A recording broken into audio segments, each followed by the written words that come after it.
Right, if someone's got like a non-weird way of how you start these videos, do let me know because I don't know what I'm doing here. Um, so it's raining here in Portugal. It's going to be for about a week. So we've decided to film another video for you. Yeah, so we decided to do one on our jobs and how we fund van life because that's one of the ones that we get asked a lot, like on Yeah. Instagram and on DMs. So we thought we would talk about a bit about our background, the jobs we used to have when we were living in the house, what jobs we do now, and just how we work on the road in terms of like the equipment we use and the internet, and just like everything job related all in one hit. Yeah. So to start us off, I wrote a list so I remember what I'm talking about. Um, Background, what we used to do. So before we lived in a van, we both worked from home. We'd worked from home for quite a few years. I worked in insurance, and it's not that exciting. It's just general insurance job really. But yeah, I worked from home primarily most of the time, apart from once or twice a month where I'd go into an office. What'd you do? What do you do? Um, I actually have no idea. I worked for a UK telecoms company for about 8 years in a mixture of various roles, but they're all digital. So the head office was based down in Maidenhead. We lived in South Wales, but I worked remotely probably like 95% of the time. So I've done jobs from user experience and visual design, and most recently running digital development teams. So I own like digital products for teams and help teams deliver for businesses. So that's what I was doing when we're at home. Um, That's way more in depth than me, isn't it? yeah, well, The excitement. Um, but yeah, one of the main things I think when we decided to move into the van was how we were gonna make that work. Although I worked from home, it wasn't fully remote. My job, I couldn't do it from anywhere. I was tied to my phone and being at a desk. So that was something that I gave up quite happily. So yeah, initially I think the plan was that I wasn't going to work in the beginning until I kind of found sort of some other thing to do really. And it's probably worth noting that when we sold the house and moved into the van, I continued working in the same job initially. So because I was already remote, I was able to continue working from the van. I was sort of doing 4 days a week. But yeah, like Jess said, she had to give her job up to enable us to do that. So we just lived off my income for a bit. Um, but I think the benefit of that, just sorry to butt in there, um, but I'll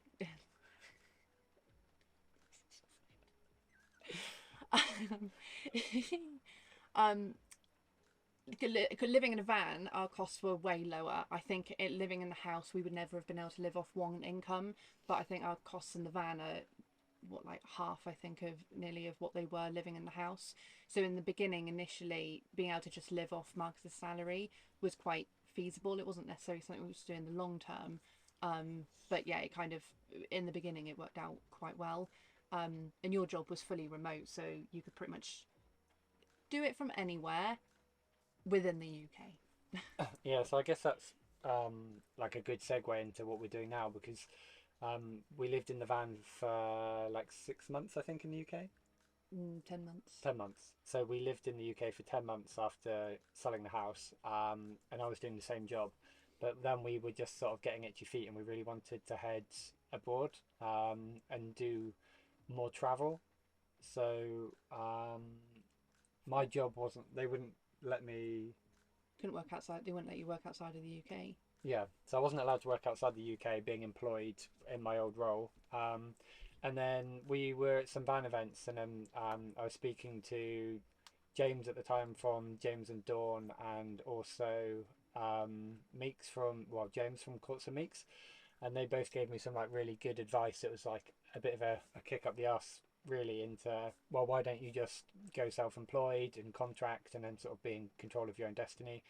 And then we sort of reflected on that, and then yeah, I started looking at jobs quite quickly, didn't I? After that, Yeah, um, I think we worked out when we first moved into the van, the plan was that we were just going to travel the UK. We'd not, I think, like most people, hadn't really explored all of the UK, so we thought there's a lot to do, and we'll just save up your holiday where we can, and then maybe over winter we'll go to Europe for a few weeks, and that was kind of it. But I think, yeah, from seeing what other people were doing and stuff, we kind of very quickly wanted to kind of be outside of the UK more, and your job was sort of the thing holding us back. One thing to add in there, actually, yeah, by the time we got to the events as well, I'd started doing a little bit of work. A friend of mine who's a business coach and has her own business needed some help with her social media. So she said, you know, would I be able to help her with that? It wasn't something I'd done before, but I was like, yeah, you know, give it a go, see how that pans out. And then that kind of led me into thinking of maybe doing that for other people or going into um, the VA route of being a virtual assistant. It's something I'd sort of thought about before. The skills I had in insurance were sort of transferable there. And I think at the same event where people were giving you advice, I got advice from people that were doing that as well. And yeah, it really helped make a kind of more sense of that for me, of how that could look for me, really. Yeah, so I think we both benefit from coming from like digital, well, me more so, but digital backgrounds, I guess. So we didn't have like really physical jobs, which is obviously what makes it quite difficult. That's where a lot of the friction comes from. Yeah. For I guess other people who are looking to have an income living on the road, but they maybe work like in physical jobs or they're tied to a location. So it was a bit easier for us for sure. But it does still take like a lot of um, well, it's a lot of willpower to like make these things happen, isn't it? To like go out, find a job or create a job for yourself. Um, but I mean, we're now filming this from Portugal in our second year of traveling, so I mean, it's worked out really well for us. Touch wood, so far. Um, yeah, I think yeah, it's panned out quite well. I through as I said, I started working for my friend, and then she recommended me to other people. From working in insurance, a lot of it's sort of admin based anyway, and so that's kind of the route that I went into. Is yeah, I'm being a virtual assistant, doing that on a self employed basis, and yeah, that's kind of very sort of, I do like odd jobs and admin based tasks for other small businesses, so the things that they don't kind of really want to be doing. And the benefit of that is I can do that because I'm self employed, I can do that anywhere. I don't need anything outside of a laptop and signal. So I think doing that and then you going sort of freelance as well um, just opened everything up for us then, didn't it? Yeah, I guess I don't want to like keep waffling about jobs for too long because it's probably like the least interesting bit for people. But Well, you say that, but people always want to know like what jobs people do in order yeah, to yeah, do it on the. You can't do every job on the road, can you? no, I mean I'm quite lucky. So I've the contract I'm in, I've been in for a year now, and it's quite a small company, but it's all remote, so they've got no physical locations at all, and it's a mixture of people that are employed in the UK and other countries. It's like a really nice team. I'm doing the same sort of job that I was doing before, so like running a digital team and helping that business deliver digital products to their clients. So primarily mobile apps at the moment. But yeah, like it's really nice, and I think it's nice having the ability to do some work on the road because you can create routine and have a bit of a sense of purpose as well. So we work Monday, Tuesday, Wednesday at the moment, and then we're normally quite static for those 3 days, and then we use the rest of the week to travel and go out and do stuff. Yeah, I think that was probably a big thing as well, is that from sort of changing our jobs and kind of going more self-employed, we could control the amount of hours that we work and our time better. And we kind of didn't want to work sort of 5 days a week. I think the other thing by this point as well, we were nearly a year into living in the van full time, so we had a better idea of costs, how much it costs to live in a van, and we kind of both worked out that just doing 3 days a week was enough for us to make enough money to live off the road and stuff. And it then gives us, you know, really good sort of work life balance for that matter. Um, in that, yeah, like you said, 3 days a week of working and then 4 days of just being able to travel and do what we like. Yeah, I guess we should talk a little bit about like our connectivity as well, because that's another big one. Um, we'll get some of the clips in, but you've probably seen this in other videos. But so we just have this mobile router. So these are sometimes referred to as like MiFis or yeah, mobile router, I guess. So these work with a SIM card. So you buy a SIM like you would for a phone, and you basically insert the SIM into this, and that gives you data connectivity for that network. So we've been basically working off this sort of system for the whole time we've lived in the van. Um, they do vary a lot in terms of the performance. So you can buy, I think some of like the budget Huawei ones start at like 50, £60, and you could spend all the way up to like £800, £900 on some of the high end Netgear ones. This is a ZTE model. It's I think we paid £299 for this. It's 3, 4, and 5G compatible though. We've been really happy with this. This tends to have connectivity like everywhere that we've been, really, hasn't it? Yeah, I think funny enough, like the place that we've had the worst signal was actually in the UK. I think we've sort of changed the router and things as time's gone on, but throughout Europe and then or across Turkey and stuff, we've not kind of really struggled.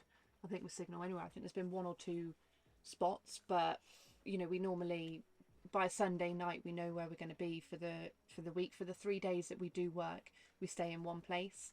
So we'll get there on a Sunday and then see what the signal is. If it's not great, then we'll go somewhere else. But we've not kind of really sort of struggled at all, have we? Considering you do quite a lot of video calls throughout the day. We're both working on our laptops, and yeah, we've not had any issues, have we? Yeah, I guess that's the thing, isn't it? Like when we're both working, the bandwidth requirements can be quite high. Yeah, I do, like Jess mentioned, I do a lot of client calls and calls to like my development team throughout the day. And then when we're not working, do a lot of like photo work and doing like a lot of backing up and stuff during the week to like cloud stuff. So the internet's super important. I guess also SIM wise, so in our router we have a SIM from a company called Connect Plus. They provide a SIM only European data SIM that works all across Europe, including the UK as well. So if you're traveling back and forward to the UK and through other European countries, then we really recommend that. So like, what are we on today? We're on month. What's the date today? What day are we on? Sunday the 15th of Cool. October. So we're 15 days into the month and we've used 336 gig so far. So yeah, I mean, some months we'll be hitting like 7, 8, 900 gigabytes, depending what we're doing in a month, and this has been really good. And phone wise, Jess is using the eSIM from Connect Plus in her phone, which also allows hotspot, so that's really good. And I'm still using my legacy UK SIM from EE. They've not booted me off yet, so I've still got unlimited data on my Don't phone. change it until they Yeah, do, really. But yeah, I think that's the benefit as well. Is like with my Connect Plus and with your E, because we can hotspot as well. That there are odd occasions where if we've not had signal through the router for whatever reason, we've been able to hotspot our laptops to our phones, and then we've kind of been fine that way, haven't we? yeah. I think if you're relying on the internet for your job and your income, then redundancy is really good. Like it's worth having SIMs on different networks for sure. So like the EE SIM on my phone will let me force different networks quite often, which is good. So if the signal is poor on one, I can hop onto another network. Whereas this is fairly locked, but you can trigger whether you want it to be on 3G, 4G, 5G, or like 5G standalone. So there's loads of like different settings you can use on the router as well, just to get the best of your signal. So yeah, I think that's probably it internet wise.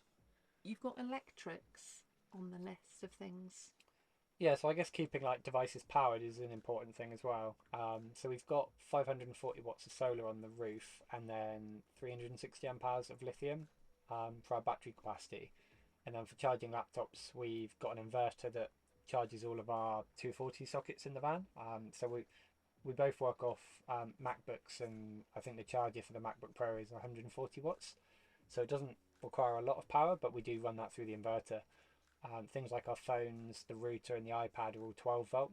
So this we just have a USB Type C, and we normally just throw it on the back door and keep it on charge throughout the day. But it does also have a battery, so you can move it around. Yeah, and then what else have we got? Internet, hardware, electrics, and then I suppose it's basically just how we work in the van as well in terms of like using the physical space. As I mentioned, the 3 days a week that we work, we stay in one place. We kind of do that because we like the routine of it. I think being somewhere then when we know the signal's good, it's just easier, and then spending the day, just working and staying in one place rather than thinking about where we're going to go here or there. It's just easier to have that sort of routine, isn't it?